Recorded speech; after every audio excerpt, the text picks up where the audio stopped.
Good afternoon, folks. This afternoon's topic C is helping someone through coping with grief and loss, stages of grief, the grieving process, and learning to heal. Okay, so I'm going to go through the presentation I made for you.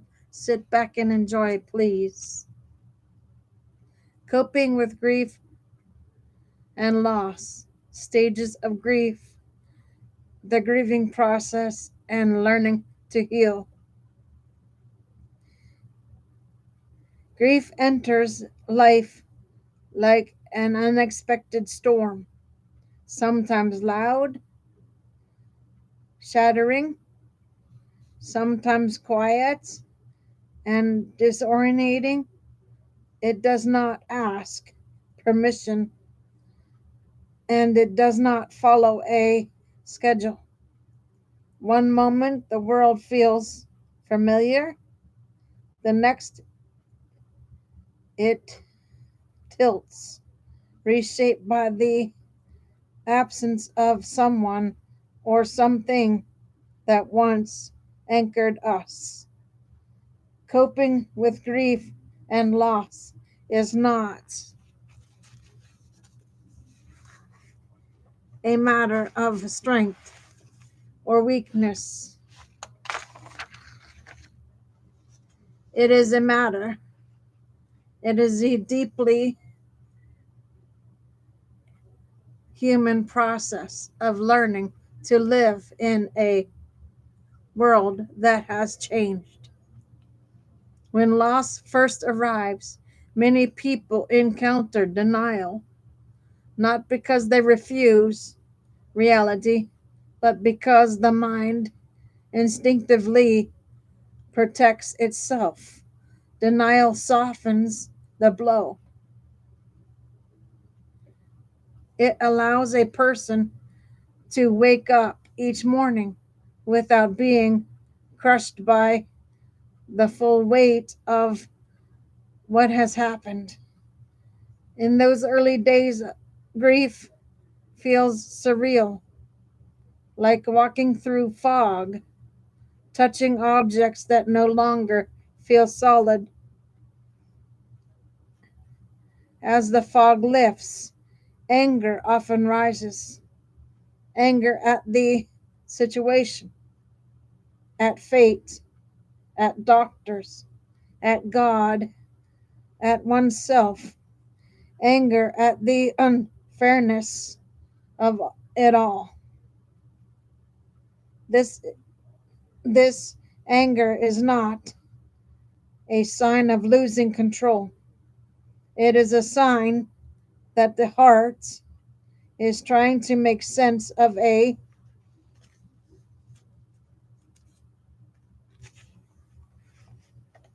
world that suddenly feels senseless. Beneath the anger is pain, and beneath pain is love.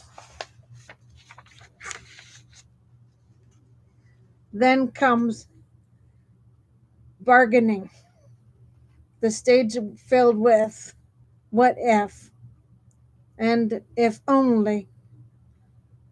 What if I had called sooner? If only we had known. Bargaining is the mind's attempt to rewrite the past, to find a version of events where loss could have been prevented. It is a natural part of trying to understand what cannot be undone. Eventually, the reality of the loss, settles in, and depression may follow. This is not simply sadness, it is a deep, aching awareness of the empty space left behind. It can feel heavy, like moving through water.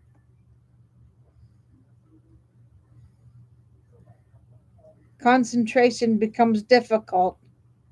Joy feels distant, This stage is not this this stage is not a failure. It is a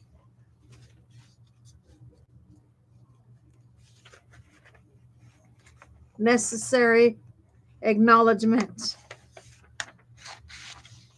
of death, of the depth of the bond that was broke or broken with time and often with support. People began to reach acceptance. Acceptance does not mean forgetting or moving on. It means learning to carry the loss in a way that allows life to continue. It means discovering that grief can coexist with moments of peace, laughter, and even hope. Acceptance is not an ending, it is a beginning of a new relationship with the memory of what was lost. The grieving process is rarely linear. People cycle through stages, skip some entirely, or revisit others years later. Anniversaries, holidays, and unexpected reminders can reopen wounds that seemed healed. Grief is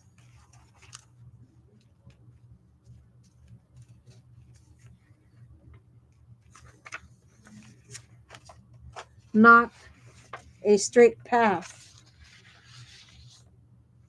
it is a landscape that shifts over time. Healing begins when a person allows themselves to feel without judgment, naming emotions, sadness, anger, guilt, longing, helps loosen their grip. Staying connected to others provides a lifeline, reminding the grieving person that they do not have to carry their pain alone. Even small acts of care, drinking water, taking a walk, eating a meal, support the body as it carries the weight of sorrow. Rituals can also help. Lighting a candle, telling stories, creating a memorial, or simply speaking the loved one's name keeps their presence woven into fabric of daily life.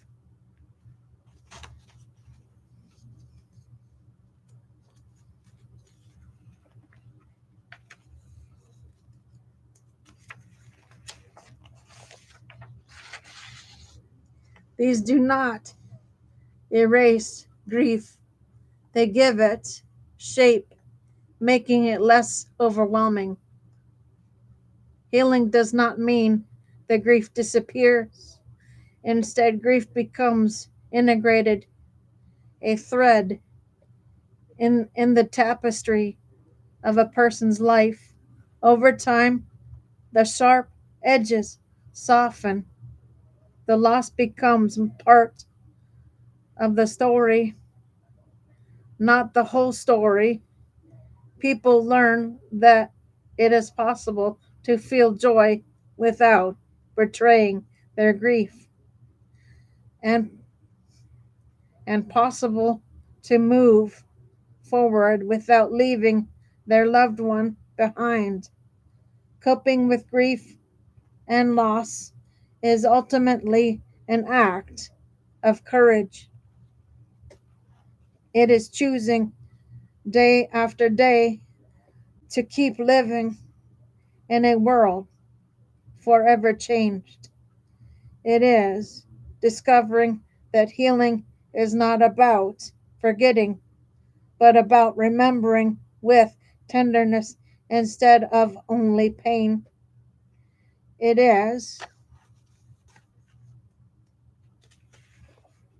learning that even in the aftermath of profound loss, the human heart has an extraordinary capacity to grow, to adapt, and to love again.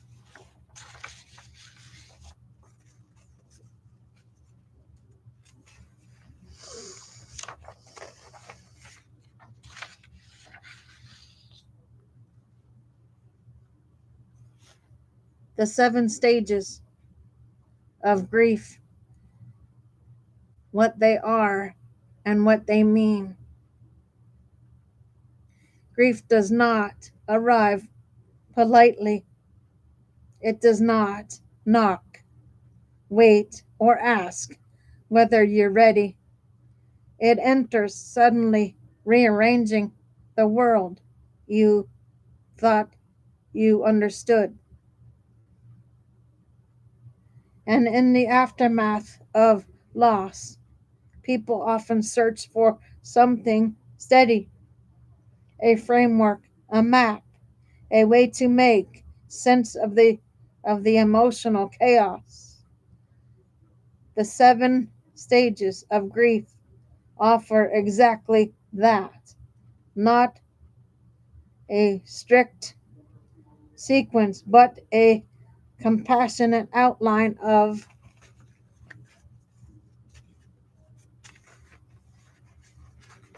the experiences many people move through as they learn to live with loss. Okay, guys, I'm going to go through each one for y'all.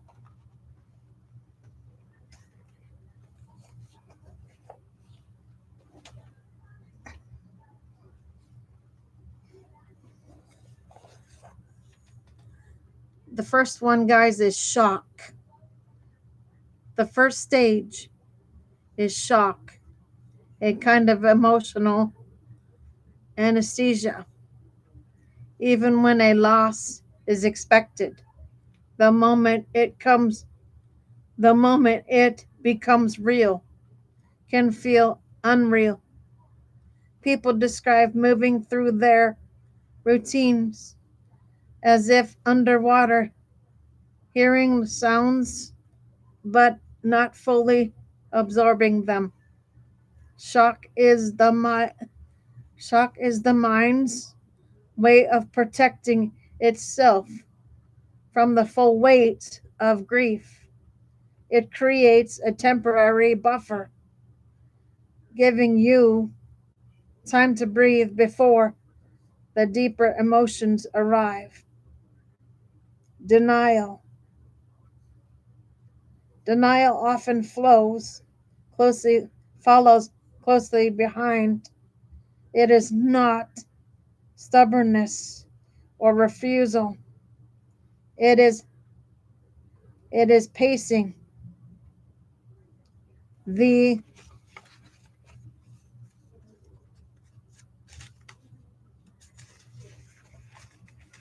truth of loss. The truth of the loss may be too heavy to hold all at once. So the mind so the mind lets it in slowly. You may find yourself avoiding conversations, staying busy, or feeling strangely detached. Denial allows you to survive the early days of grief without collapsing under its intensely intensity. Anger, as reality becomes harder to ignore, anger can rise. Anger at the situation, at fate, at doctors, at God, at yourself, anger at the unfairness of all of it. Uh, unfairness it of it all. This stage is often misunderstood, but anger is a natural part of grief. It is the expression of pain that has nowhere else to go. Beneath the anger is love, the depth of the bond that was broken. Bargaining.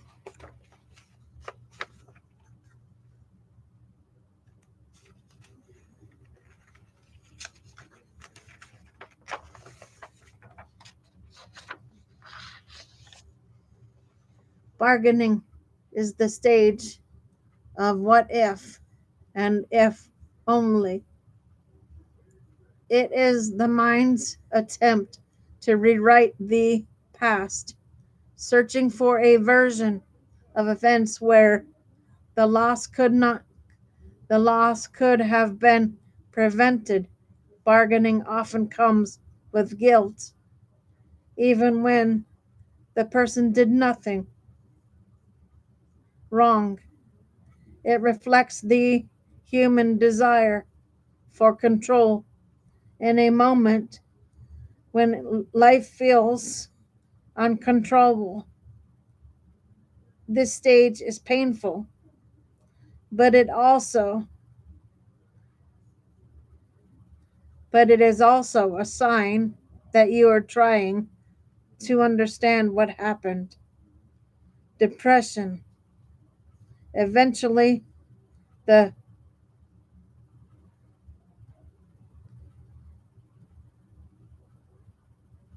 permanence of the loss settles in and sadness deepens. This depression is not a failure, it is a natural response to losing someone or something meaningful. It may bring fatigue, withdrawal, or a sense of emptiness. Grief related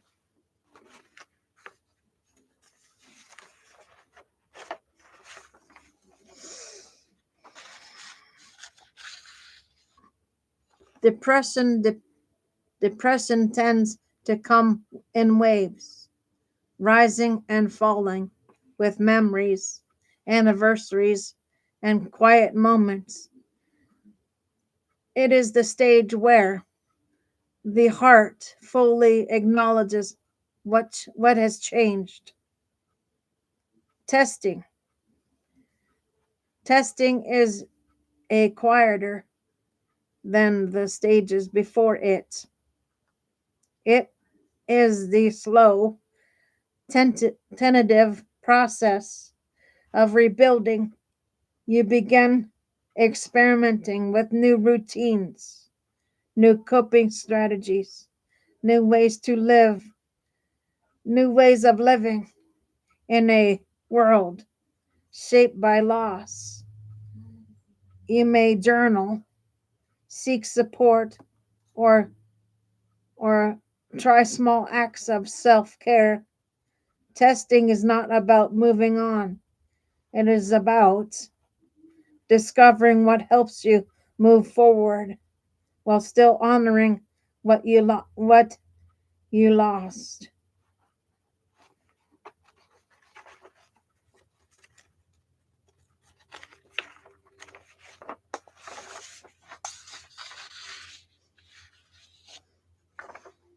Acceptance is often misunderstood. It does not mean being okay with the loss or forgetting the person. Acceptance means learning to carry the grief in a way that allows life to continue. It is the stage where you begin to feel more whole, even though life looks different. You learn to integrate the loss into your story as a wound that defines you. but as a thread woven into who you are becoming. What these stages really mean. The 7 stages of grief are not a checklist. They are not linear. They, they may move back and forth between them, skip some, or revisit others years later. Grief is deeply personal, shaped by relationships, culture, faith, and the circumstances of the loss. What the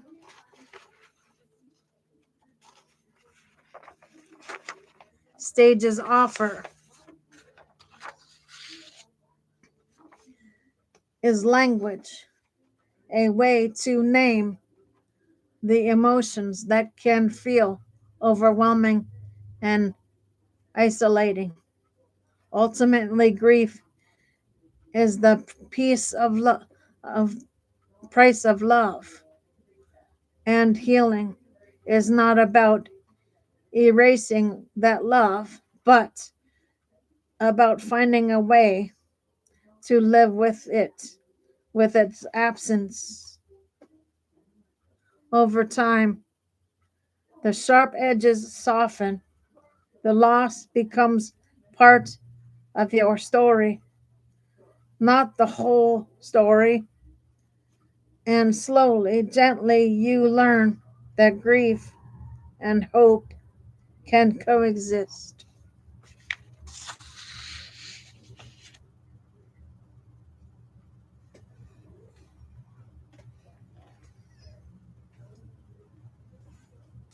Okay, guys, that is C for you. I'll try and jump back on and do a D after dinner. For now, Gator Wellness. Take care, folks.